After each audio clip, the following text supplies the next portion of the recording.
Hey everybody, it's me, DeoGenZ, with an interesting collection video. That's right guys, I was packing up some of my old things and I was rummaging through some of my bookcases and found a whole large grand collection of Beckett collection magazines. Now, it says it's an unofficial collector, but nonetheless I still collected them from various East Coast 7-Elevens that I had inhabited over my life, and I thought it would be an interesting collection to show off. So my warning to you people who are just here to watch Pokemon, this is kind of an all-around Yu-Gi-Oh / anime / Pokemon video, and it was whatever was at the time during anime. So let's get on with the video, and just to let you know, these are not in any specific order. And I don't even think it's a complete collection, but starting off we got this magazine. Pretty awesome. Elemental Hero, Shining, Flare, Wingman. I think this was when Yu-Gi-Oh was getting a bit too complicated with their fusions. But I hold on to these sort of memorabilia type magazines because not that I'm looking to sell them one day, but they do have sentimental value to me, and also it is a timestamp for when things were going on. Look at that, when Metroid Prime Hunters was just merely a demo. And what you would find in these unofficial Beckett collector magazines, these were the ones that I'm showing you first are sort of the Yu-Gi-Oh shiny color or shiny cover magazines with actual embroidering and everything. It was really well done, and you know, what you would find in them are card lists and strategies and tournaments and things like that. But I remember often in my young youth of idiotic age, I would find the cards and cut them out and then just play with them like that. But still, lots of great memories. Oh, this one was funny. The Dark Magician Girl giving you a bitch what you want pose. And we would have different articles each month going through certain cards. So I think with the Dark Magician Girl issue, they had, yeah, there you go, they had like the women of Yu-Gi-Oh. So interesting timestamps. At the rate that I'm going here, who knows, we might do one stack of magazine collections at a time. But yeah, I always like the different cover arts. Some of them got very intricate, as you'll see later on in these videos, that there were lenticular covers too. If you don't know what lenticular means, it's when you move the image, when you just reflect the picture kind of, the image actually moves. And I forget what this guy's deal was, but I remember he was super evil. And he had something to do with the pyramids or whatever. It's so bad how faint my memory of this series was, but they got way too up their own with the storyline. But the cards were always something interesting, and it was around the time that I collected Pokemon cards too, like seriously, not just for unboxing videos.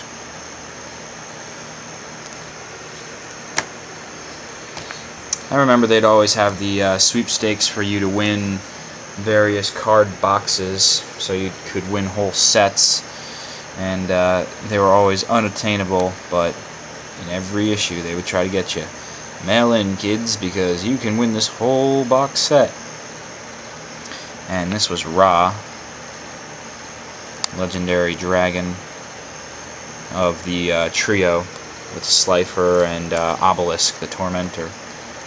I believe that's what their name was.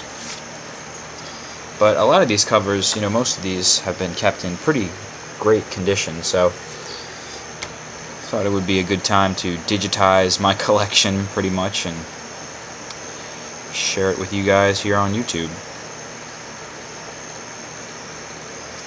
Crazy fusion beasts. That was the difference between Pokemon and Yu-Gi-Oh! See, there you go. Obelisk, Ra, and then Slifer. But they fused. They did not evolve. Instead, there was fusions and transformations. And here we go. Here you can see that the picture is changing, and I'm just moving it. That's called Lenticular. So there's that Clockman, and that was Joey's card, and Obelisk, it's the most powerful dude, Pegasus changing into the eye, and Yugi shifting from Pharaoh guy to regular kid form. So that was one of the coolest covers that Beckett had put out. And, you know, I was never a really hardcore card player. I got some of the Game Boy Advance games. But Yu-Gi-Oh! Always had very intriguing artwork, and that's what got me. Oh, see, look at this. I don't know if I have the Slifer copy, but... So, I have Ra, Obelisk, the Tormentor, so I might have a semi-complete collection here. And, yeah, it's pretty cool. So, they would always have various blurbs about anime that was popular at the time. And that's how I started to branch into anime. And it was funny because all these, like I mentioned earlier on, when I was living and yeah, when I was in New Jersey and I lived in the East Coast towns, there would be 7-Elevens that would supply you with these kind of magazines, and this was a really cool cover with the prism effect. They did not keep it on the back, however, but the front is awesome. Front cover is the coolest. Shing shing.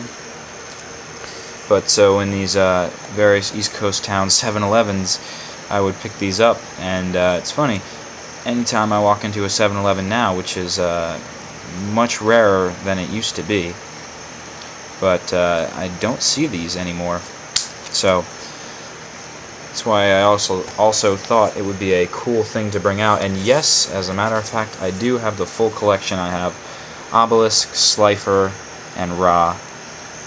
So that's a full collection of this magazine trio, which is pretty cool. Again, I don't know what it means in collector terms. These are in good condition, but if anybody knows and cares to drop me a line through YouTube PM, go right ahead. At the rate that this video is going, I think I'm going to do 1 stack per video. Just split it up into 3 videos.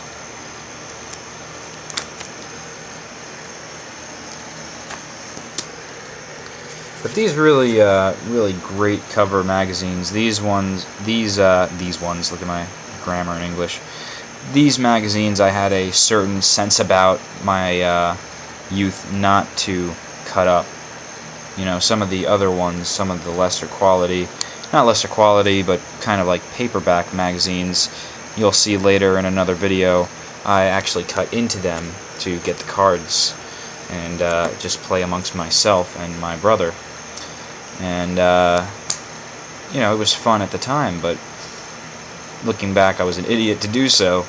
But at least I had enough good sense about me not to cut up these more collector edition, even though it says unofficial collector, but collector edition Beckett magazines that were shiny and awesome. Because for an unofficial collector like myself, even these unofficial things are very cool. The superimposed, you know, you can't feel it within the video, but you can see that there's kind of a ripple there. And the Blue Eyes, White Dragon trio there, that was the final evolution of it, or final fusion if you want to call it, of Blue Eyes. It's like coming off of the page, so you can't feel that in the video. The Yu-Gi-Oh! Words also are coming off the page, but very nice touch, very good quality magazine. So I thought it would be interesting to show these off, especially before they went in a box, and then who knows when we will see them again. And an ancient gear golem. Super dark, but you can see even through the reflectiveness, his parts are kind of coming off the page, out of his chassis. And that is the last one.